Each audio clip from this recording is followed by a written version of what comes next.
Are site builders like Squarespace and Shopify or content management systems like WordPress going to kill web development? Stay tuned to find out more. Hey guys, this is Nick from Mobile Code Media. So today I want to give you my answer on whether or not site builders like Squarespace, Shopify, or content management systems like WordPress are going to kill web development.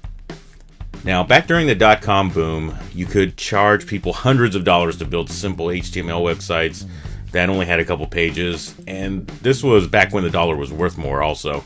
Back when lunch would cost between $3 and $5 and wasn't $8 to $10 like it is now. Companies were desperate to get websites, and not that many people knew how to build them. Whenever you've got heavy competition for labor and a limited labor pool, then the price is going to go up.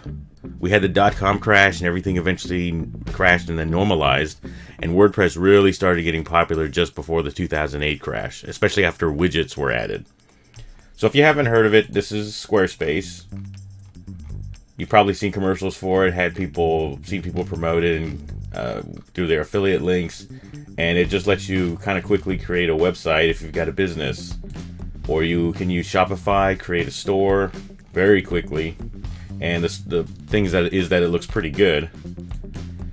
WordPress also have things like this plugin, and they have WP Bakery, stuff like that lets you, they give you a free version of it, and then generally the WordPress way they do things is where you get a free one, and then you can upgrade to a paid version and one that gives you some support. But you can get some really nice themes out of this, so this is really good.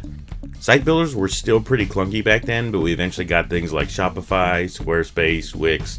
Facebook pages were seen as good enough, and WordPress became even easier to set up, manage, and use. So now the average person with a tiny bit of work can get a site spun up in no time, have it look good enough, and be online. So are these site builders killing web development? They are not, because the people that use site builders aren't the kind of clients that would be paying much for a website anyway. Any companies that aren't tiny, tend to need to run setups that need customization. Now, Magento, for example, allows companies to create an online store, and it has a ton of functionality and allows for a ton of customization. But let's check out what Magento developers make. Magento is written in PHP, but it's a niche within PHP.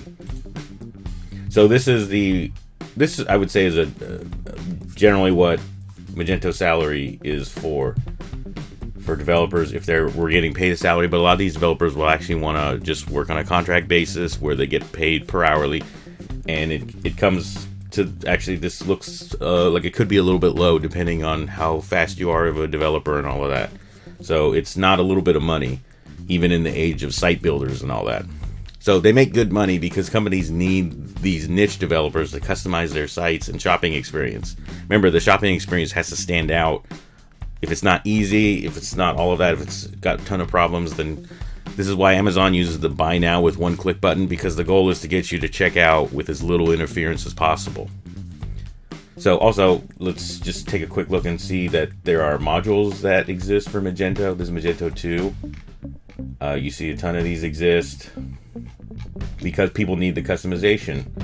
They need customization on quotes depending on how their business is set up. There's just some on GDPR stuff. It's all based on trying to get customers to sign up and to finish checking out, because a lead is not, it's getting the lead and then it's getting them out. And so one of the hardest parts of running a business is getting potential customers to know that you even exist. So CRMs, Salesforce being a very popular tool, allows you to manage your connections and sales prospects, manage leads, all of that. And here's another one that connects Salesforce to Magento. So this is very popular.